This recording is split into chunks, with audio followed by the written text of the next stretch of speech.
Di kampung kecil di Madura itu, kematian sebenarnya bukan hal yang aneh. Hampir setiap orang tumbuh dengan cerita tentang orang meninggal mendadak, kecelakaan laut, sakit yang datang terlalu cepat, atau usia yang memang sudah waktunya. Tapi kematian Pak Rahman tetap terasa beda. Bukan karena siapa dia, tapi karena caranya pergi dan apa yang terjadi setelahnya. Malam sebelum kematiannya, Pak Rahman masih duduk di teras rumahnya. Lampu bohlam kuning menyala redup, dikelilingi nyamuk yang berputar malas. Aku masih ingat jelas, karena malam itu aku lewat sambil membawa kopi sachet dari warung. Pak Rahman memanggilku, menyuruh mampir sebentar. Dia tertawa, suaranya berat tapi hangat, sambil mengaduk kopi hitam di gelas kaca yang sudah buram. Kami ngobrol soal hal-hal sepele, soal harga tembakau yang lagi turun, soal anaknya yang kerja di luar kota dan jarang pulang, juga soal kuakat yang akhir-akhir ini panasnya nggak wajar. Umur segini mah, hidup itu tinggal nunggu giliran, katanya sambil tertawa kecil. Aku menimpali, menyuruhnya jangan ngomong sembarangan. Dia hanya mengibaskan tangan, wajahnya santai, sama sekali gak kelihatan orang yang besok paginya bakal ditemukan sudah terbujur kaku di dalam kamar. Pagi hari, kabar itu menyebar cepat. Pak Rahman meninggal di tidurnya. Tidak ada teriakan, tidak ada tanda sakit berat. Wajahnya katanya tenang, seperti orang tidur pulas. Dokter desa bilang kemungkinan serangan jantung. Orang-orang mengangguk, menerima penjelasan itu tanpa banyak tanya. Di kampung, kadang orang memang lebih mudah menerima daripada curiga. Jenazah dimakamkan siang itu juga. Matahari terik, tanah kuburan masih lembab karena semalam hujan rintik. Beberapa orang ikut mengantar sampai liang lahat. Sebagian lagi memilih menunggu di rumah. Tidak ada yang istimewa. Tangis keluarga pun biasa saja, seperti sudah disiapkan oleh waktu. Semua terlihat normal, terlalu normal. Kalau dipikir-pikir, sekarang 3 hari setelah pemakaman, barulah keanehan itu muncul. Awalnya cuma satu orang yang ngomel. Katanya, di makam Pak Rahman tumbuh bunga aneh. Orang-orang menertawakan. Di kuburan, tumbuh rumput atau bunga liar itu wajar. Apalagi, tanah makam masih baru, masih panas, kata orang-orang tua. Tapi saat semakin banyak yang melihat langsung, obrolan mulai berubah, pelen-pelen jadi bisik-bisik. Aku datang sore itu, sekadar ikut penasaran. Makam Pak Rahman masih mudah dikenali. Tanahnya masih merah kecoklatan, belum ditumbuhi rumput. Tepat di bagian tengah, di dekat nisan kayu sederhana, tumbuh bunga yang memang tidak biasa. Batangnya pendek, agak membungkuk ke tanah. Daunnya kecil-kecil, warnanya kusam. Bunganya tidak cerah, justru pucat keabu-abuan, seperti warna abu sisa pembakaran. Kelopaknya rapat, seperti saling menutup, seolah menyimpan sesuatu di dalamnya yang membuat orang berhenti melangkah. Bukan bentuknya, tapi baunya. Saat pertama kali tercium, baunya samar, tapi semakin dekat, semakin menusuk. Bukan bau harum seperti melati, tapi juga bukan bau busuk bangkai. Baunya seperti melati yang dibiarkan terlalu lama di kamar tertutup, bercampur dengan aroma kain kafan basah yang lama disimpan. Ada rasa dingin yang ikut menyusup lewat hidung, membuat dada terasa sesak tanpa sebab jelas. Bau itu tidak langsung hilang meski orang menjauh, seperti menempel di napas. Beberapa orang refleks menarik napas lebih dalam, bukan karena enak, tapi karena aneh. Justru disitulah masalahnya. Mak Minah datang sambil membawa keranjang kecil. Perempuan tua itu sudah lama dikenal warga. Rambutnya putih, tubuhnya kecil, jalannya pelan, tapi matanya tajam. Ia berdiri agak jauh dari makam, tidak mendekat seperti yang lain. Tangannya terangkat, memberi isyarat agar orang-orang mundur. Jangan dicium, katanya pelan tapi tegas. Suaranya tidak keras, tapi cukup membuat orang-orang berhenti. Itu kembang mayit. Beberapa orang tertawa kecil, mengira Mak Minah hanya menakut-nakuti. Ada yang bilang itu cuma bunga liar. Ada yang menyebut mungkin bunga dari biji yang terbawa angin. Tapi Mak Minah tidak ikut tertawa. Wahanya Koko, sorot matanya serius. Itu bukan bunga kuburan biasa. Lanjutnya, kalau kalian nyium baunya, wis, urusanmu sama waktu. Kalimat terakhirnya diucapkan setengah berbisik, dengan logat Jawa yang halus. Kata wis itu terdengar seperti penutup yang berat, seolah tidak ada kelanjutan yang ingin atau berani ia ucapkan. Tapi manusia memang begitu. Larangan seringkali justru memancing rasa ingin tahu. Ada yang pura-pura tidak dengar, ada yang malah mendekat sedikit lagi. Bahkan ada yang sengaja menarik napas panjang, lalu tertawa sambil berkata, baunya memang aneh, tapi tidak seberapa. Aku sendiri berdiri agak jauh, tapi bau itu tetap sampai. Dan entah kenapa, jantungku berdetak sedikit lebih cepat dari biasanya. Ada perasaan tidak nyaman yang sulit dijelaskan, seperti sedang berdiri terlalu dekat dengan sesuatu yang seharusnya tidak diganggu. Minah akhirnya pergi tanpa berkata apa-apa lagi. Ia tidak menyentuh bunga itu, tidak mendekat, langkahnya pelan, tapi wajahnya tegang. Saat melewatiku, ia sempat melirik sebentar. Eling nak, katanya lirih. Ora kabeh sing katon kuwi kudune didelok. Ora kabeh sing mambu kuwi kudune dicium. Aku mengangguk, meski saat itu belum sepenuhnya mengerti. Kata-katanya terdengar seperti nasihat biasa, tapi ada beban aneh di baliknya, seperti peringatan yang datang terlambat atau terlalu cepat. Sore itu, beberapa warga masih mondar-mandir di sekitar. Ada yang mengambil foto pakai ponsel, ada yang menanjuk-nanjuk sambil berdebat soal jenis bunga, tidak ada yang benar-benar takut. Setidaknya belum. Malamnya, bau itu masih teringat, seolah menempel di hidung. Meski aku sudah mandi dan berganti baju, aku sempat berpikir itu cuma sugesti. Tapi saat aku terbangun dini hari untuk minum, ada rasa dingin yang aneh di dada. Seperti ada sesuatu yang ikut terbangun bersamaku. Keesokan harinya, cerita soal bunga itu sudah menyebar ke seluruh kampung. Versinya bermacam-macam. Ada yang bilang itu tanda arwah Pak Rahman belum tenang. Ada yang bilang itu kiriman orang yang punya dendam. Ada juga yang menganggapnya cuma kebetulan alam. Namun satu hal yang pasti, semakin hari, semakin banyak orang yang sengaja datang ke makam itu. Bukan untuk berdoa, tapi untuk melihat dan mencium bau bunga itu. Ada yang penasaran, ada yang menantang, ada juga yang sekadar ikut-ikutan. Tak ada yang menyangka, rasa penasaran kecil itu adalah awal dari sesuatu yang jauh lebih besar dan jauh lebih gelap. Dan tidak ada satupun dari mereka yang berdiri di sana hari itu menyadari bahwa bau yang mereka hirup pelan-pelan sedang menghitung waktu. Karena di kampung itu, kematian memang bukan hal asing. Tapi kali ini, kematian tidak datang dengan sendirinya. Ia sedang diundang, dan undangannya berbau bunga. Malam itu, setelah kabar kematian Salim tersebar, suasana kampung mulai berubah. Biasanya, malam-malam di kampung kecil itu tenang. Hanya terdengar suara jangkrik dan angin yang berselimut dari pohon-pohon lontar di tepi sawah. Tapi kali ini berbeda. Orang-orang tidak bisa tidur nyenyak. Bayangan Salim yang ditemukan di kamarnya, wajahnya pucat seperti kertas, hidungnya mengeluarkan darah hitam yang aneh, terus membiang-biang di kepala. Anak-anak yang biasanya tidur pulas pun menangis karena mimpi buruk. Dan orang tua sibuk menyalakan lampu minyak, menaburkan kemenyan, atau membaca doa-doa supaya roh jahat menjauh. Dari cerita yang beredar, semua orang mulai sadar bahwa kematian Salim tidak wajar. Salim adalah pemuda sehat, jarang sakit, dan tidak punya riwayat penyakit jantung. Semua orang yang mengenalnya tahu bahwa tubuhnya kuat, bahkan lebih kuat daripada beberapa orang dewasa di kampung itu. Tapi kenyataannya, 7 hari setelah ia berdiri di samping makam Pak Rahman, Salim ditemukan tewas, tanpa sakit yang jelas, tanpa tanda-tanda perkelahian atau kekerasan. Aku, Dani, yang kebetulan pendatang, merasa ikut terjebak dalam ketakutan itu. Aku tidak terlalu dekat dengan Salim, tapi aku sering melihatnya lewat jalan kecil menuju sawah. Dia selalu tersenyum ramah, suka bercanda dengan siapapun, dan terlihat sehat. Saat mendengar kabar kematiannya, aku merasa ada sesuatu yang salah, sesuatu yang tidak bisa dijelaskan dengan logika biasa. Keesokan harinya, orang-orang mulai ramai berdiskusi di warung kopi. Bau bunga dari makam Pak Rahman, yang sebelumnya hanya terasa samar dan aneh, sekarang dibicarakan dengan serius. Orang-orang mulai memperhatikan detail yang sebelumnya mereka abaikan.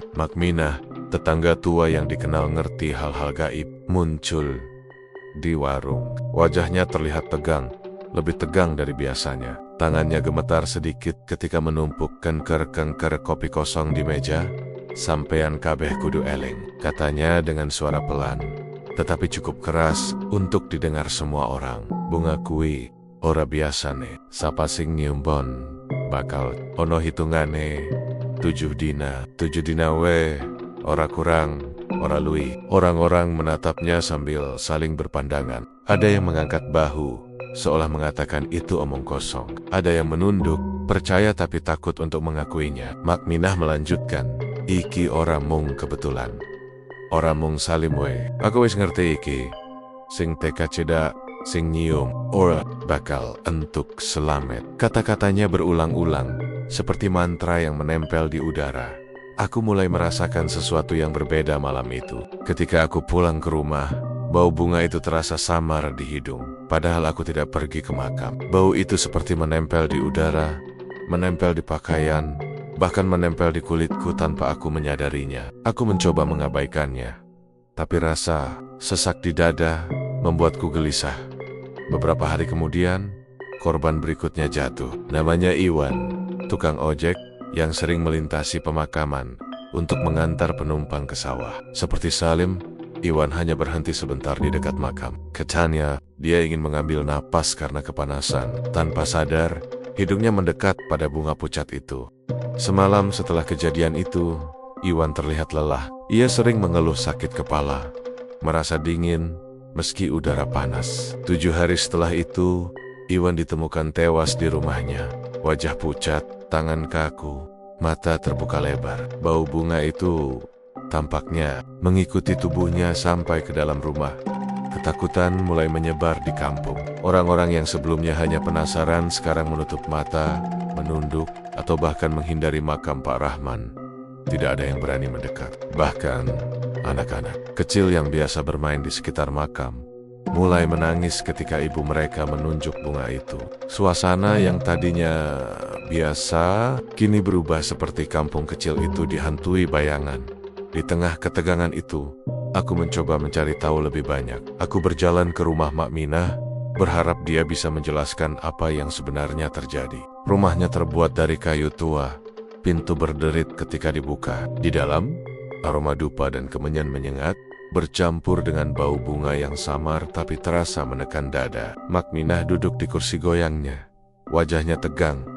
Aku ngerti kok, nak, katanya sambil menatapku. Sampean kepengen ngerti, ya, tapi ojo sembrono. Iki ora mung perkara mati biasa. Sing nyium, ora bakal selamat gampang. Aku mengangguk. Aku ingin tahu, tapi aku juga takut. Perasaan aneh menyelimuti tubuhku, seolah sesuatu sedang mengamatiku.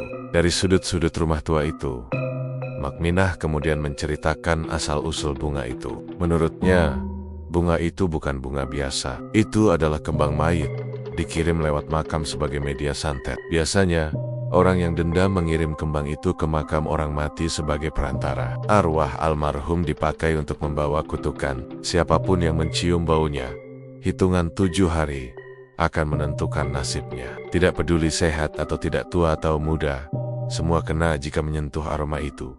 Aku wis weruh sawetara korban, katanya pelan. Logat Jawanya samar tapi tetap terdengar jelas. Siji lor kabeh pada ngetung nak, sing nyium bakal nemoni rampung. 7 dina, ora bisa dibatalake. Mendengar itu, aku merinding. Semua korban yang meninggal memang punya kesamaan. Mereka pernah berada terlalu dekat dengan makam tanpa sadar mencium bau bunga itu. Dari Salim hingga Iwan, semuanya tampak sehat. Tapi kematian datang tanpa ampun. Ini bukan kecelakaan, bukan penyakit biasa. Ini sesuatu yang lebih gelap, sesuatu yang tidak bisa dijelaskan logika. Hari-hari berikutnya, semakin banyak orang yang menghindari makam. Ada yang nekat memotret bunga itu dari jarak jauh, lalu buru-buru menjauh. Ada juga yang membisikkan doa dan memohon perlindungan. Tapi bau itu tetap terasa menusuk. Aku mulai memperhatikan bahwa bau bunga itu punya cara untuk menempel di tubuh seseorang. Orang yang terlalu lama dekat akan membawanya pulang, entah sadar atau tidak. Bau sebis muncul di kamar, di selimut, di pakaian, mengikuti siapa saja yang pernah dekat dengan sumbernya. Aku merasa harus berhati-hati. Setiap kali aku lewat makam, jantungku berdegup kencang. Bahkan dari jauh, aku bisa mencium aroma samar, menusuk ke dalam hidung seperti jarum halus yang menempel di paru-paru. Malam itu, aku duduk di teras rumah sambil menatap ke arah makam, bertanya-tanya apa yang bisa aku lakukan. Aku ingin menghindar, tapi rasa ingin tahu terus mengusikku. Sementara itu, di warung kopi, Orang-orang mulai menyebarkan teori sendiri. Ada yang percaya itu karena dendam keluarga Pak Rahman. Ada yang bilang itu kiriman orang kaya yang iri dengan tanah warisan. Ada pula yang hanya menunduk dan berdoa, takut disebut sombong jika mencoba membantah. Semuanya sepakat pada satu hal, bau bunga itu berbahaya. Aku mulai menuliskan pengamatan setiap hari. Dari siapa saja yang dekat dengan makam, apa yang mereka rasakan, sampai perubahan yang mereka alami. Dari catatan itu, satu pola muncul jelas. 7 hari adalah hitungan yang tidak bisa diganggu. Korban pertama Salim meninggal tepat 7 hari setelah mencium aroma itu. Iwan yang kedua juga tepat 7 hari. Dan bau itu tidak hilang begitu saja. Ia menempel, menunggu kesempatan berikutnya. Di malam ketiga sejak kematian Salim, aku terbangun karena mimpi aneh. Aku berada di pemakaman Pak Rahman, tapi suasananya gelap dan berkabut. Bunga pucat itu tampak bersinar samar di tengah tanah merah. Ada tangan yang muncul dari tanah, kurus, keriput, menggenggam bunga itu dan mengayunkannya pelan. Aku mencoba menjauh, tapi kakiku berat, seolah menempel di tanah. Bau bunga itu menusuk hidungku, membuatku tersedak. Aku terbangun dengan napas tersengal. Keringat dingin menetes di pelipis. Sejak malam itu, aku mulai menyadari sesuatu. Ini bukan hanya tentang kematian orang lain. Bau bunga itu bisa mengikutiku, menghantui setiap langkahku. Aku mulai merasa cemas, takut. Bahkan ketika berada di rumah, bau itu samar tapi menekan, menempel di udara, di kulit, di pakaian. Setiap orang yang terlalu dekat dengan makam memiliki pengalaman yang sama. Ketakutan itu juga menular. Di warung, aku melihat beberapa orang mulai panik. Mereka tidak lagi bercanda, tidak lagi tertawa. Wajah mereka tegang, tangan gemetar, mata sering menatap ke arah pemakaman. Malam hari, beberapa rumah menyalakan lampu sepanjang malam, membaca doa-doa, atau menaruh kemenyan di depan pintu. Semua orang sadar, bau bunga itu bukan main-main. Dan aku tahu, ini baru awal. Salim hanyalah korban pertama, Iwan yang kedua, dan aku mulai menghitung hari. Setiap orang yang dekat dengan makam, setiap yang mencium aroma itu, entah sadar atau tidak, akan menemui hitungan 7 hari. Aku sadar bahwa kematian di kampung itu tidak datang begitu saja. Ia sedang menunggu, menghitung, mengintai. Dan aku, tanpa sadar, berada di tengah hitungan itu, berusaha memahami sesuatu yang tidak masuk akal. Sesuatu yang tidak bisa dijelaskan manusia biasa. Aku ini sebenarnya orang luar, pendatang baru. Setahun tinggal di kampung kecil di Madura itu. Datang bukan karena keluarga, bukan juga karena pekerjaan besar. Cuma ikut proyek kecil. Niatnya sebentar, tapi malah betah. Kampungnya tenang, orang-orangnya ramah, hidup berjalan pelan. Awalnya aku merasa aman, terlalu aman. Bahkan, makanya waktu pertama kali dengar cerita soal santet, kembang mayit, dan segala hal gaib lain, aku cuma ketawa kecil. Dalam pikiranku, semua itu cuma cerita orang kampung yang dibesar-besarkan. Warisan kepercayaan lama yang masih bertahan karena orang takut meninggalkannya. Aku tumbuh di kota. Hal-hal seperti itu bagiku cuma cocok jadi cerita malam atau bahan obrolan horor. Bukan sesuatu yang benar-benar terjadi. Tapi semua keyakinan itu mulai retak sejak malam-malamku berubah. Awalnya cuma mimpi biasa, mimpi yang cepat terlupakan begitu bangun. Tapi lama-lama mimpinya berulang, sama, terlalu sama sampai aku bisa mengingat detail-detail kecilnya. Aku berdiri sendirian di pemakaman. Langit gelap tanpa bulan, tanah di bawah kakiku basah, lengket, seperti baru digali. Bau tanah bercampur, sesuatu yang amis. Aku tahu itu bau yang sama, bau bunga itu, kembang mayit. Di depanku, tanah makam perlahan bergerak. Tidak ada suara keras, hanya gesekan pelan, seperti kain diseret di lantai. Lalu dari dalam tanah mongkuil tanggen kurus. Kulitnya pucat keabu-abuan. Keriput seperti kulit orang mati yang terlalu lama direndam air. Kuku-kukunya hitam, panjang, kotor oleh tanah. Tangan itu menggenggam sesuatu. Bunga itu, bunga pucat keabu-abuan dengan kelopak rapat yang tidak pernah benar-benar mekar. Tangan itu mengangkat bunga tersebut perlahan, seolah ingin menyodorkannya padaku. Dan saat bunga itu mendekat, bau menyengat langsung menusuk hidungku. Bukan cuma ke hidung, rasanya masuk ke kepala, ke dada, membuat napasku pendek dan berat. Aku ingin mundur. Aku ingin lari, tapi kakiku seperti ditanam ke tanah. Aku mencoba berteriak, tapi tenggorokanku terkunci. Yang keluar cuma napas berat dan suara serak. Setiap kali tangan itu hampir menyentuh wajahku, aku terbangun. Selalu dengan keringat dingin, jantung berdegup kencang. Bau itu seolah masih ada, menempel di hidung, di selimut, di udara kamar. Aku sering duduk lama di tepi ranjang, menyalakan lampu, memastikan aku benar-benar sudah bangun. Tapi rasa dingin di dada itu tidak langsung hilang. Mimpi itu datang hampir setiap malam, dan yang paling mengganggu, mimpi itu terasa nyata, terlalu nyata. Seolah bukan mimpi, tapi peringatan, atau undangan. Aku mulai susah tidur. Setiap memejamkan mata, bayangan tangan itu muncul. Kadang aku terbangun tengah malam tanpa mimpi, tapi dengan perasaan seperti sedang diawasi. Aku mendengar suara langkah di luar rumah, padahal saat aku mengintip, tidak ada siapa-siapa. Angin malam membawa bau aneh, samar tapi menusuk. Meski rumahku jauh dari makam, aku masih berusaha rasional. Aku bilang ke diri sendiri, ini cuma sugesti. Aku pendatang. Aku terpengaruh cerita warga. Otakku mungkin terlalu capek. Terlalu banyak menyerap cerita kematian Salim dan yang lain. Aku mencoba menenangkan diri dengan logika. Tapi logika mulai kalah setiap kali aku mencium bau itu. Entah dari mana asalnya. Suatu malam, sekitar pukul 11, ada ketukan pelan di pintu rumahku. Aku terkejut. Jam segitu jarang ada orang bertamu. Aku membuka pintu pelan-pelan. Di depan berdiri Mak Minah. Wajahnya pucat, lebih pucat dari biasanya. Keriput di wajahnya terlihat lebih dalam. Karena sorot lamp, matanya tajam. Tapi ada ketakutan yang tidak bisa ia sembunyikan. Tangannya menggenggam tas kain kecil. Jemarinya gemetar halus. Aku boleh masuk, Nak? Tanyanya pelan. Aku mengangguk dan mempersilakan. Begitu ia melangkah masuk, aku mencium bau kemenyan samar bercampur bau bunga yang membuat perutku langsung cedak. Aku menutup pintu dan mempersilakannya duduk. Mak Minah tidak langsung bicara. Ia duduk kaku, menatap lantai. Napasnya teratur tapi berat. Aku bisa merasakan ada sesuatu yang ingin ia sampaikan, tapi ia sendiri ragu untuk mengatakannya. Kamu akhir-akhir ini tidurmu nggak tenang ya? Akhirnya ia bertanya. Aku terkejut. Iya, Mak. Sering mimpi aneh. Dia mengangguk pelan, seolah sudah menduga jawabanku. Kamu jangan ke makam itu, Nak, katanya kemudian.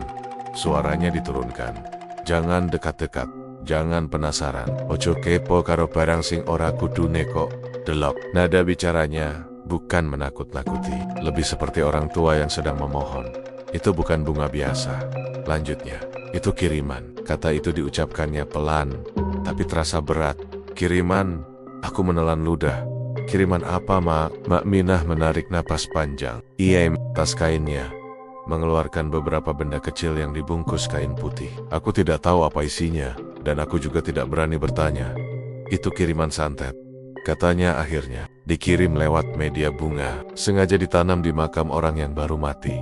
Wong sing mati kuih dijadikan perantara. Penjelasannya membuat bulu kudukku meremang. Aku pernah dengar cerita semacam itu, tapi mendengarnya langsung dari orang yang begitu yakin membuat rasanya berbeda, lebih nyata, lebih dekat.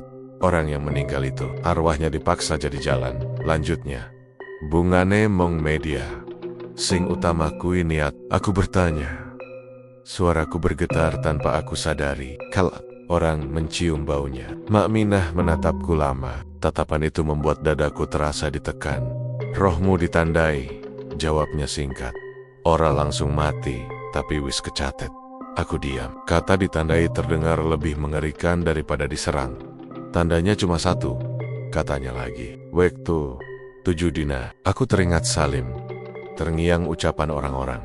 Tepat 7 hari, tidak lebih, tidak kurang. Mak Minah kemudian bercerita lebih banyak tentang bagaimana santet semacam ini biasanya dikirim oleh orang yang dendam berat. Dendam yang tidak selesai saat targetnya hidup, atau justru dendam yang ingin membunuh lebih dari satu orang. Dengan menggunakan makam orang yang baru mati, santet itu menjadi lebih kuat karena masih ada sisa kehidupan di sana.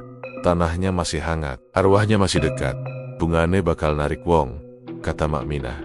Bon ora enak, tapi ngegawe penasaran. Sing yo Senajan ora sengaja bakal kaken. Aku merasa tenggorokanku kering. Terus, bisa dihentikan, Mak? Mak Minah menggeleng pelan. Angel, bisa tapi ora gampang. Lan ora kabeh wong iso nulungi. Ia menatapku lebih dalam. Makanya aku teka, aku weruh kowe kerep ngimpi. Kui tanda kawis, kokean, karo bau kui. Aku ingin menyangkal. Aku ingin bilang, aku tidak pernah mendekat, tidak pernah mencium sengaja. Tapi aku teringat hari-hari awal. Saat aku ikut berdiri tidak terlalu jauh dari makam. Saat bau itu tercium samar. Saat aku tidak benar-benar menjauh. Tanpa sadar, mungkin aku sudah mencium baunya. Mak Minah berdiri. Aku mengaiso ngelingke. Sisane, Gusti sing nyekel. Sebelum pergi, ia menoleh sekali lagi. Yen kowe krungu bau kuwi neng omahmu, ojo dibuka lawang. Oho duwadari tatap erongmu maka sing kawai seweleng na. Ora kabeh sing teka kui sakadonyaken. Saat ia pergi, rumahku terasa lebih sepi dari biasanya. Aku duduk lama, menatap pintu yang sudah tertutup. Kata-katanya berputar-putar di kepalaku. Kiriman, perantara, ditandai 7 hari. Malam itu aku tidak bisa tidur sama sekali. Setiap suara kecil membuatku terkejut. Setiap hembusan angin terasa membawa bau itu. Aku duduk bersandar di dinding, mencoba tetap terjaga. Takut kalau aku bermimpi lagi dan tangan itu kembali muncul.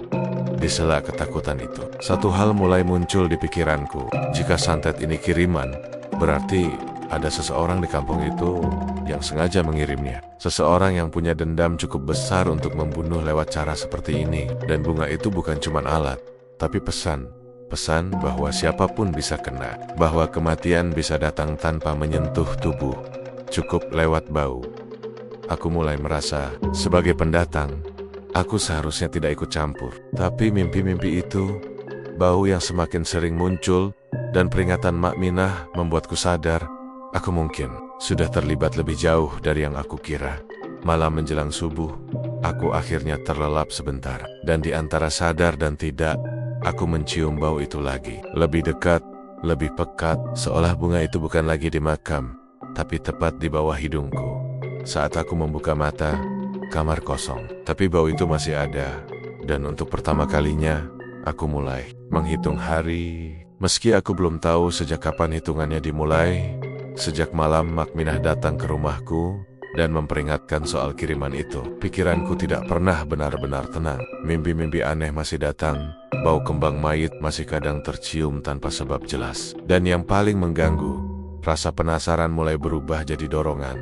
Dorongan untuk mencari tahu. Bukan karena aku merasa berani, tapi karena aku mulai sadar kalau aku hanya diam. Aku justru makin terjebak dalam ketakutan yang tidak jelas ujungnya. Aku mulai bertanya tanya soal Pak Rahman. Selama ini, semua orang menerima kematiannya begitu saja. Meninggal mendadak, dianggap wajar, dimakamkan cepat, lalu selesai. Tapi sekarang, dengan semua kejadian setelahnya, rasanya mustahil kalau kematian Pak Rahman hanya kebetulan. Ada yang tidak pas. Seperti potongan puzzle yang sengaja disembunyikan.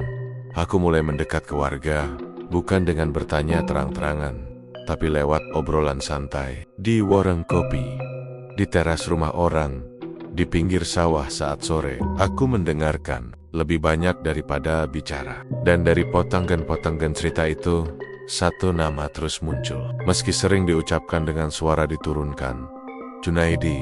Nama itu selalu disertai ekspresi tidak enak. Ada yang langsung berhenti bicara begitu menyebutnya, ada yang melirik kanan kiri. Dulu sebelum melanjutkan, Junaidi dikenal sebagai saudagar kaya di kampung itu. Tunannya Louis, rumahnya besar, mobilnya lebih dari satu. Dia bukan orang sembarangan. Tapi di balik kekayaannya, ada cerita lama yang tidak pernah benar-benar selesai. Pak Rahman dan Junaidi dulu berseteru hebat. Soalnya tanah warisan, tanah yang letaknya strategis, dekat jalan utama, yang nilainya naik terus dari tahun ke tahun. Tanah itu awalnya milik orang tua Pak Rahman. Tapi entah bagaimana, Junaidi mengklaim punya surat-surat yang sah. Pak Rahman menolak. Mereka sempat ribut besar, sampai hampir berurusan ke pengadilan. Tapi kasus itu tiba-tiba berhenti. Tidak jelas siapa yang menang, siapa yang kalah. Yang jelas sejak itu hubungan mereka memburuk. Tidak pernah saling sapa. Bahkan saat lewat di jalan yang sama, mereka memilih menoleh ke arah lain. Pak Rahman itu orangnya keras kepala, kata seorang bapak tua di warung. Tapi Junaidi juga ora kalah ndablek, dendam wong sugih kui. Iso dawa, kalimat terakhir itu membuatku diam lama. Dendam orang kaya bisa panjang dan biasanya punya banyak cara. Aku lalu teringat ucapan Mak Minah. Ucapannya yang waktu itu terasa janggal, tapi sekarang justru masuk akal. Harusnya bukan Pak Rahman yang mati dulu, katanya waktu itu, sambil menatapku dengan mata yang seperti menyimpan penyesalan. Harusnya Junaidi. Waktu mendengar kalimat itu pertama kali, aku merinding. Bukan cuma karena kata-katanya, tapi karena cara ia mengucapkannya. Seperti seseorang yang tahu urutan sebuah cerita, dan tahu bahwa urutan itu sudah salah sejak awal. Kalau Pak Rahman bukan target utama, berarti kematiannya hanya pembuka. Seperti pintu yang dibuka paksa, supaya sesuatu yang lebih besar bisa masuk. Aku mulai memperhatikan makam itu lagi. Dari jauh, aku tidak berani mendekat, tapi aku bisa melihat perubahan. Bunga kembang mayit itu tidak layu seperti bunga kuburan pada umumnya. Justru sebaliknya, jumlahnya bertambah. Awalnya 1, lalu 2, lalu seperti menyebar, membentuk lingkaran kecil di atas tanah makam. Warnanya tetap pucat, tapi kelopaknya terlihat lebih tebal, lebih hidup dengan cara yang tidak wajar. Dan baunya makin menyengat. Sekarang, orang tidak perlu lagi mendekat ke makam untuk menciumnya. Dari jalan kecil yang biasa dilewati warga, bau itu sudah tercium jelas. Terutama sore menjelang malam, angin membawa aromanya pelan-pelan, seperti tangan. Tak kasat mata yang menyentuh hidung siapapun yang lewat. Beberapa warga mulai menghindari jalan itu. Mereka memilih memutar lebih jauh, meski harus berjalan lebih lama. Ada yang menutup hidung dengan kain, ada yang membaca doa sambil jalan, tapi tetap saja, bau itu seolah punya cara sendiri untuk lolos, menyelinap, menempel. Aku juga mulai melihat perubahan pada orang-orang. Wajah mereka lebih tegang, tawa jarang terdengar. Obrolan selalu berujung pada kematian dan hitungan hari. 7 hari sudah menjadi angka yang menakutkan. Setiap kali ada orang yang diketahui lewat atau berhenti dekat makam, orang-orang langsung menghitung dalam hati. Hari pertama, hari kedua, dan seterusnya. Di tengah suasana itu, Junaidi justru terlihat semakin sering keluar rumah. Biasanya dia jarang terlihat di kampung, lebih sering ke kota atau mengurusi bisnisnya. Tapi sekarang, hampir setiap sore dia terlihat mondar-mandir. Wajahnya kusut, rahangnya mengeras. Beberapa orang bilang dia jadi pemarah, mudah tersinggung, seperti orang yang sedang menahan sesuatu di dalam dadanya. Aku tidak tahu apa yang mendorongnya, tapi suatu malam, aku melihat sendiri kejadian yang sampai sekarang masih terbayang jelas di kepalaku. Malam itu gelap, bulan tertutup awan, lampion rumah sudah banyak yang mati. Aku sedang duduk di teras, mencoba menenangkan pikiran, ketika aku melihat bayangan seseorang berjalan cepat ke arah pemakaman. Dari posturnya, dari cara jalannya yang tergesa dan penuh emosi, aku tahu itu Junaidi. Aku berdiri, ragu-ragu, lalu mengikuti dari jauh. Aku tidak tahu kenapa aku melakukannya. Mungkin karena rasa penasaran, mungkin karena perasaan bahwa malam itu akan terjadi sesuatu yang penting. Junaidi berhenti tepat di depan makam Pak Rahman. Dia berdiri di sana sendirian, diterangi cahaya, lampu, jalan yang redup. Aku bersembunyi di balik pohon. Cukup dekat untuk melihat, tapi cukup jauh untuk tidak terdengar. Dia mulai marah-marah. Kata-katanya tidak jelas semua, tapi aku bisa menangkap beberapa. Tentang tanah, tentang orang mati yang masih menyusahkan, tentang rasa tidak adil. Suaranya penuh emosi, seperti orang yang sedang berbicara pada seseorang yang tidak bisa membela diri. Lalu, dengan kasar, dia menendang tanah makam itu.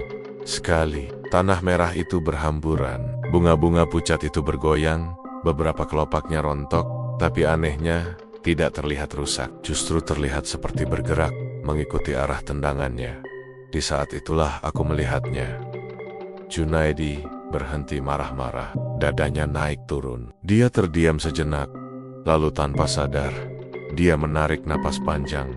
Dalam, aku bisa melihat jelas dari gerakan bahunya. Dan aku tahu persis apa yang dia hirup. Bau kembang mayit itu, Bau yang sama yang membunuh Salim. Bau yang sama yang menghantui mimpiku. Bau yang kata Makminah akan menandai roh siapapun yang menciumnya. Sejenak, Junaidi terlihat terkejut. Seperti baru sadar apa yang baru saja ia lakukan. Tapi kemudian, ekspresinya berubah. Bukan takut, lebih seperti menantang. Seolah dia berkata pada dirinya sendiri bahwa dia tidak percaya pada omong kosong kampung. Dia meludah ke tanah, mengumpat pelan, lalu pergi begitu saja. Aku berdiri terpaku, jantungku berdetak keras, tanganku dingin. Aku ingin berteriak memperingatkannya, tapi suaraku tertahan di tenggorokan. Aku tahu, bahkan kalau aku berteriak pun, sudah terlambat di kepalaku. Satu kalimat Makminah terus berputar. Harusnya Junaidi, malam. Itu aku pulang dengan langkah gontai. Bau kembang mayit terasa lebih kuat dari biasanya. Atau mungkin hanya perasaanku. Aku mencuci muka berkali-kali, tapi aroma itu seolah masih menempel. Aku duduk di lantai kamar, memeluk lutut, mencoba menenangkan diri. Kalau benar Junaidi adalah target utama, maka semuanya akan segera mencapai puncaknya. Kematian Pak Rahman hanyalah pembuka jalan. Korban-korban setelahnya mungkin hanya efek samping. Orang-orang yang terlalu dekat, terlalu penasaran. Tapi dia adalah tujuan. Namun ada satu hal yang membuatku tidak tenang. Kalau santet ini memang ditujukan untuk Junaidi, kenapa bunga itu dibiarkan membunuh orang lain lebih dulu? Kenapa tidak langsung menyasar dia? Pertanyaan itu menggangguku, sampai aku hampir tidak bisa tidur. Dan di tengah kebingungan itu, satu pikiran yang lebih menakutkan muncul. Bagaimana kalau santet ini tidak peduli siapa target awalnya? Bagaimana kalau siapapun yang terlibat, siapapun yang punya hubungan, sekecil apapun, bisa terseret? Aku teringat diriku sendiri, pendatang, orang luar. Tapi aku sudah terlalu dekat, terlalu banyak mencium bau itu, meski mungkin tanpa sengaja. Terlalu banyak bermimpi tentang tangan yang keluar dari tanah. Malam semakin larut. Di luar, angin bertiup, pelan, membawa sesuatu yang samar tapi dikenal. Bau itu kembali datang, menyelinap lewat celah jendela. Aku menutup hidung, menahan napas, seperti yang Makminah pesankan. Dalam hati aku berbisik, setengah doa, setengah permohonan. Yen iki pancen dudu urusanku, ojo seret. Aku meluk, tapi jauh di dalam, aku tahu, urusan ini sudah menyeretku sejak lama. Sejak pertama kali aku berdiri di dekat makam itu. Pertama kali aku menghirup bau yang seharusnya tidak aku hirup. Dan sekarang, orang yang seharusnya mati sudah mencium baunya. Tinggal menunggu waktu. Sejak malam aku melihat Junaidi berdiri sendirian di depan makam Pak Rahman dan menghirup bau kembang mayit itu. Suasana kampung seperti berubah arah. Kalau sebelumnya orang-orang masih berbisik pelan, sekarang ketakutan terasa nyata, menggantung di udara, menempel di wajah setiap orang yang berpapasan. Semua tahu, hitungan sudah dimulai. Bukan untuk orang lain, untuk Junaidi. Perubahan pada dirinya terlihat jelas. Bahkan bagi orang yang jarang berurusan dengannya. Tubuhnya yang dulu tegap dan berisi, sekarang tampak menyusut hari demi hari. Bajunya terlihat longgar, celananya seperti kebesaran. Wajahnya yang biasanya keras dan penuh wibawa, kini kusam. Matanya cekung, hitam di sekelilingnya seperti orang yang tidak tidur berhari-hari. Kalau berjalan, langkahnya tidak lagi mantap. Kadang ia berhenti di tengah jalan, terengah, seolah dadanya sesak oleh sesuatu yang tidak terlihat. Orang-orang mulai menghitung hari secara diam-diam. Hari pertama setelah kejadian di makam, Junaidi masih terlihat normal, meski lebih pendiam. Hari kedua, ia mulai murung, sering melamun di teras rumahnya. Hari ketiga, ia jarang keluar rumah. Pintu besar rumahnya lebih sering tertutup. Hariki, suara teriakannya mulai terdengar malam-malam.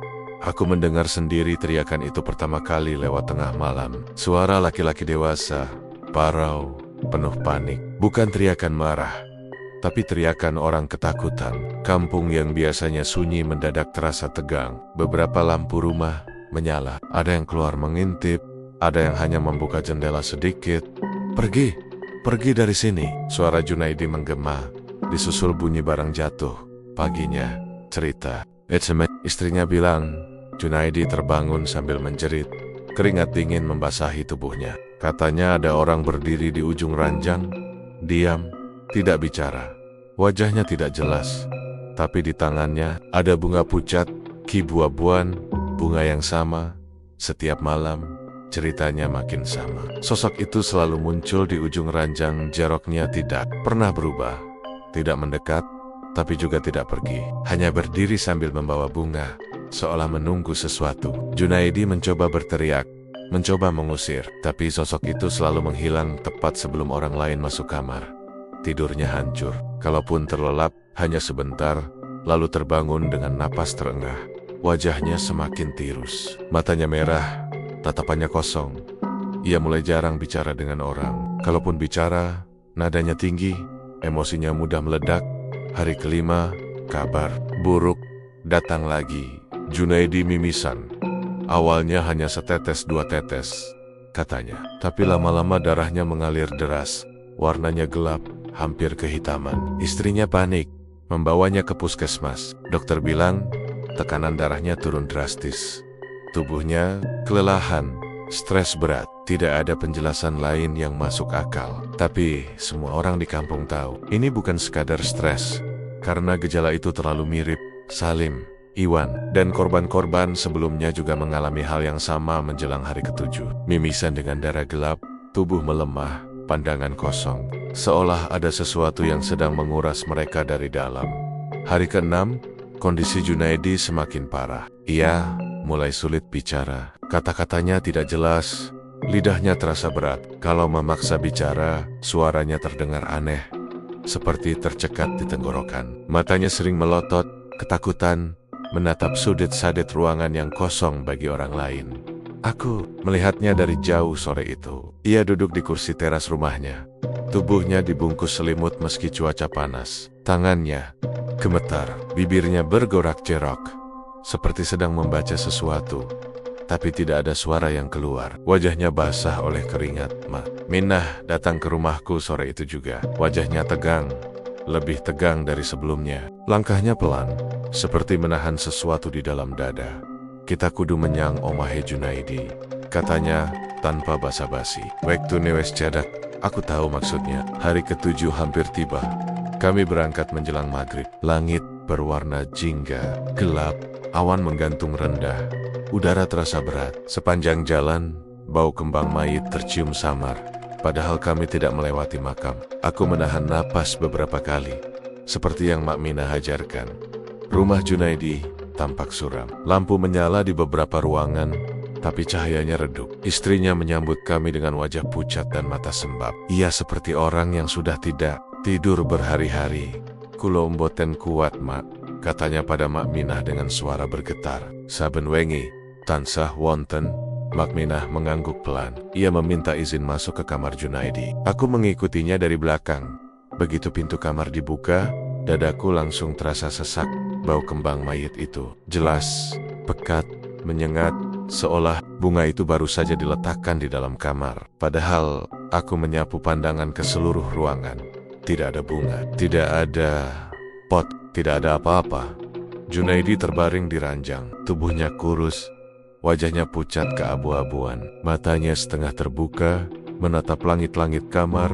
Napasnya berat. Saat melihat Mak Minah, matanya bergerak. Ada kilatan ketakutan di sana. Mak Minah mendekat pelan. Ia duduk di tepi ranjang, meraih tangan Junaidi. Tangannya dingin, terlalu dingin untuk orang yang masih hidup. Sampean ngerti apa sing kedadean? Tanya Mak Minah pelan. Junaidi berusaha bicara. Bibirnya bergerak, tapi suaranya hanya keluar seperti desahan. Aku harus mendekat untuk bisa mendengar.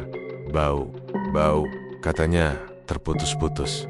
Mak Minah menghela napas panjang. Ia menutup mata sejenak, seperti sedang mengumpulkan tenaga sing niembon. Katanya pelan, suaranya berat. Rawis dijemput separuh. Aku merinding. Kata-kata itu terasa lebih nyata di ruangan itu. Bercampur bau kembang mayit yang menyesakkan. Besok, lanjutnya, di nakap itu, istrinya menangis tertahan. Aku sendiri hanya bisa berdiri kaku, merasa seperti sedang menyaksikan sesuatu yang seharusnya tidak aku lihat. Mak Minah kemudian mengeluarkan benda-benda dari tas kainnya, kain putih, beberapa biji kecil, sesuatu yang baunya pahit. Ia meletakkannya di dekat ranjang, membaca doa dengan suara lirih. Aku tidak mengerti semua kotika Tania, tapi ada beberapa kalimat Jawa yang terdengar jelas, diucapkan dengan nada penuh. Permohonan, yen isi ono dalane, Gusti, peringgana dalan, bisiknya. Saat itu, aku benar-benar yakin Junaidi akan mati. Semua tanda mengarah ke situ. Semua cerita sebelumnya berakhir di titik yang sama. Hari ketujuh selalu membawa kematian. Kami pulang dengan perasaan berat. Makminah tidak banyak bicara. Di sepanjang jalan, ia hanya menggeleng pelan beberapa kali, seolah memikirkan sesuatu yang tidak ingin ia ucapkan. Malam itu, aku tidak bisa tidur. Aku duduk di kamar, lampu menyala, jendela tertutup rapat, bau kembang mayit sesekali terasa samar, datang dan pergi. Aku menutup hidung dengan kain, membaca apa yang aku bisa ingat, meski aku sendiri tidak yakin apakah itu ada gunanya. Dalam pikiranku, hanya ada satu bayangan. Junaidi terbaring di ranjangnya, menunggu hari ketujuh. Pagi datang dengan suasana yang aneh, terlalu tenang. Burung-burung tidak terlalu ribut, angin bertiup pelan. Orang-orang seperti menahan napas. Hari ketujuh, aku menunggu kabar. Hampir semua orang menunggu. Beberapa bahkan tidak pergi ke sawah atau pasar. Mereka duduk di rumah, menyalakan televisi tanpa banner-banner menonton, menunggu berita kematian yang mereka yakini akan datang. Jam demi jam berlalu. Pagi, siang, tidak ada kabar. Menjelang sore, aku mendengar kabar dari warung. Junaidi masih hidup. Kondisinya lemah, tapi stabil. Ia tidak meninggal. Bahkan dokter yang datang siang itu bilang kondisinya mulai membaik. Meski perlahan, aku merasa jantungku seperti jatuh ke perut. Ini tidak masuk akal. Semua korban sebelumnya mati di hari ketujuh. Tidak ada pengecualian, tapi Junaidi bertahan. Orang-orang mulai bingung. Ada yang bilang mungkin santetnya gagal. Ada yang bilang doa Makminah berhasil. Ada juga yang mulai takut dengan cara yang berbeda. Karena kalau Junaidi tidak mati, berarti ada sesuatu yang lebih buruk sedang terjadi. Aku menemui Makminah sore itu. Ia duduk di rumahnya. Wajahnya pucat, matanya merah seperti habis menangis atau tidak tidur. Junaidi, aku tidak tahu harus mulai dari mana. Makminah mengangguk pelan. Aku ngerti, harusnya dia mati kan? Makminah menatapku lama, tatapannya kosong, seperti melihat sesuatu di belakangku. Kadang, katanya pelan, Sing, salah kui, dudu, hitungane. Aku tidak mengerti. Ia melanjutkan dengan suara nyaris berbisik, yen target utama orang mati. Artin ana sing liane. Dadaku terasa dingin. Maksud Makminah menunduk. Tangannya gemetar. Santet kowe, ora mong jaluk siji nyawa. Yen sing kudune mati aiso uwal, nyawane bakal diganti. Aku teringat semua yang terjadi. Bau yang sering aku cium, mimpi-mimpi yang menghantuiku. Peringatan Makminah sejak awal. Lan sing paling cedak, lanjutnya, biasane sing kena. Aku tidak langsung menjawab, aku hanya duduk diam, merasakan. Sesuatu merayap pelan di punggungku. Kami pikir Junaidi akan mati. Semua tanda mengarah ke situ, tapi ternyata kami salah. Dan kesalahan itu jauh lebih mengerikan daripada kematian itu sendiri. Pagi itu datang tanpa tanda apapun. Tidak ada suara burung yang aneh. Tidak ada angin kencang. Tidak ada firasat buruk yang terasa jelas di dadaku. Justru itulah yang membuatnya terasa salah. Terlalu biasa untuk sebuah hari ketujuh. Yang sejak seminggu terakhir ditunggu dengan ketakutan oleh satu kampung. Aku baru saja selesai mencuci muka ketika terdengar suara ribut dari arah rumah Makminah. Suara orang berlari kecil, pintu dibuka tergesa. Bisik-bisik yang cepat berubah jadi teriakan tertahan. Jantungku langsung berdetak keras. Ada sesuatu yang jatuh ke dalam perutku, berat dan dingin. Aku keluar rumah dan berjalan cepat ke arah suara itu. Beberapa warga sudah berkumpul. Wajah mereka pucat. Ada yang menutup mulut dengan tangan. Ada yang berdiri kaku tanpa suara. Tidak, ada yang berani masuk ke rumah itu. Seolah ambang pintunya adalah batas yang tidak boleh dilanggar. Ada apa? Tanyaku pada seorang bapak di dekat pintu. Dia menoleh padaku. Matanya merah dan berkaca. Makminah. Kalimatnya berhenti di situ. Tidak perlu dilanjutkan. Aku langsung tahu.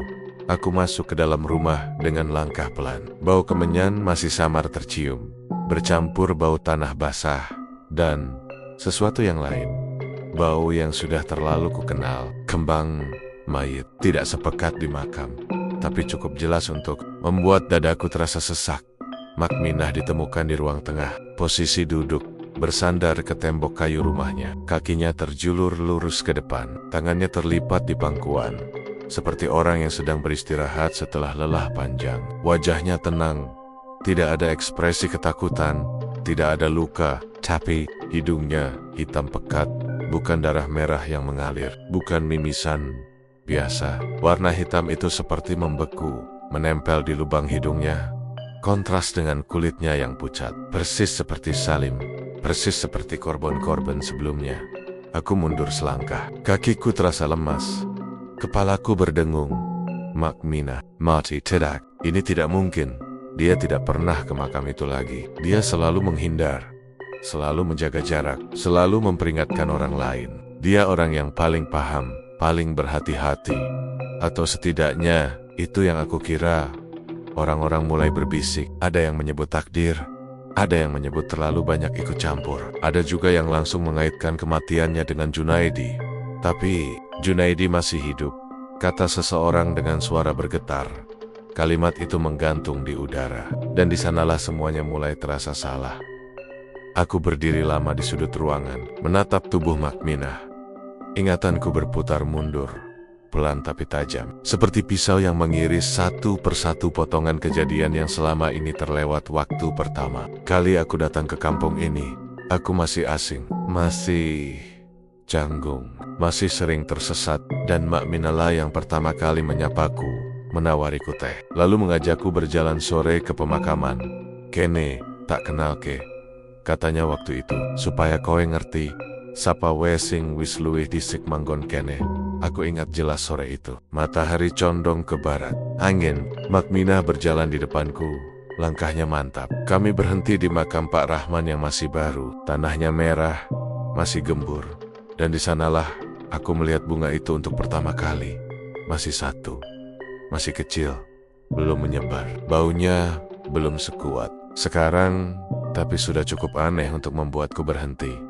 Aku ingat aku bertanya, itu bunga apa, Mak? Makminah tidak langsung menjawab. Ia berjongkok, tangannya yang keriput menyentuh batang bunga itu. Ia memetiknya dengan hati-hati. Bau, iki ora apik, katanya. Tak pindah sek, ben ora nyantol neng kene. Dia mengibaskan bunga itu pelan, seperti orang membersihkan debu. Saat itu aku tidak terlalu memperhatikan. Aku mengira dia tahu apa yang dia lakukan. Dia orang yang paham, orang yang mengerti batas, tapi sekarang ingatan itu menghantamku keras. Dia menyentuhnya, dia memetiknya, dan mungkin dia juga mencium baunya. Dadaku terasa sesak, nafasku pendek. Aku merasa mual. Semua kepingan itu akhirnya menyatu, membentuk gambaran yang terlalu jelas untuk diabaikan.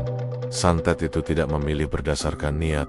Tidak peduli siapa yang jahat, siapa yang baik. Tidak peduli siapa target utama, siapa yang hanya lewat. Siapa pun yang menyentuh dan mencium tetap kena, termasuk orang yang merasa paling paham. Aku terduduk di kursi kecil dekat dinding. Dunia di sekitarku terasa jauh. Suara orang-orang menjadi dengung yang tidak jelas. Mataku masih terpaku pada wajah Makminah yang tenang, seolah ia tahu ini akan terjadi sejak awal. Dokter desa datang tak lama kemudian. Pemeriksaan singkat, kesimpulan yang sama seperti sebelumnya. Tidak ada tanda kekerasan, tidak ada penyakit jelas. Secara medis, sulit dijelaskan. Secara kampung, semua orang sudah tahu jawabannya.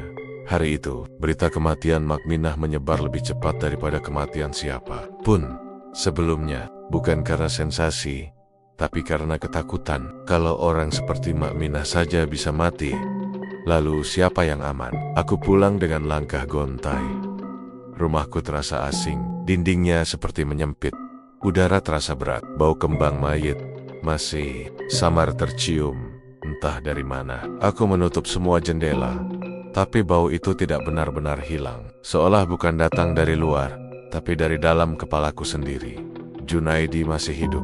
Itu fakta yang terus berputar di pikiranku. Junaidi, yang seharusnya mati di hari ke-7, justru bertahan, lemah, tapi hidup. Sementara Makminah, yang tidak pernah kami hitung dalam daftar. Justru mati tepat di hari itu kesimpulannya. Mengerikan, santet itu tidak gagal. Santet itu bekerja dengan caranya sendiri. Ia mencari pengganti. Aku mulai menyadari pola yang selama ini luput. Santet ini seperti jerat. Target utama mungkin Junaidi, tapi jerat itu ditebarkan luas. Siapapun yang tersentuh, siapapun yang mencoba memindahkan, membersihkan, atau bahkan sekadar penasaran, masuk ke dalam hitungannya. Mak Minah mungkin bukan target, tapi dia ikut campur. Dia menyentuh bunga itu. Dia berusaha memindahkan bau, dan itu cukup. Kadang sing rumangsa paling ngerti. Justru sing paling cedak karo bebaya. Kata-kata itu terngiang di kepalaku, meski aku tidak ingat siapa yang pernah mengucapkannya. Malam harinya, kampung seperti mati. Tidak ada tahlilan ramai seperti biasanya. Orang-orang datang bergiliran, duduk sebentar, lalu pulang. Wajah-wajah mereka penuh ketakutan yang tidak diucapkan. Aku duduk di sudut, menatap kosong. Di kepalaku, satu pertanyaan terus muncul. Semakin keras, semakin tidak bisa diabaikan. Kalau Mak Minah mati karena menyentuh dan mencium.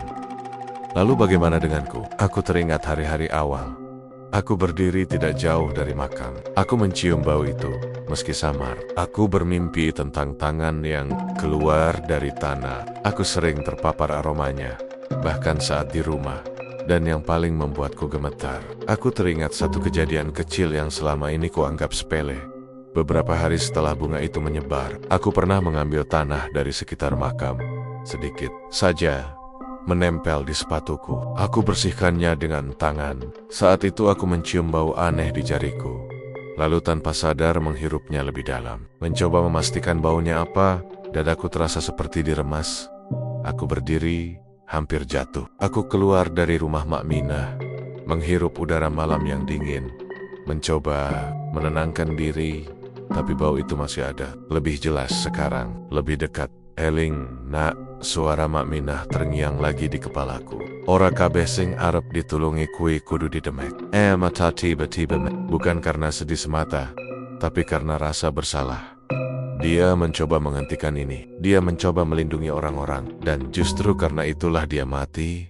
Aku menatap ke arah pemakaman dari kejauhan. Gelap, sunyi. Tapi aku tahu bunga itu masih ada.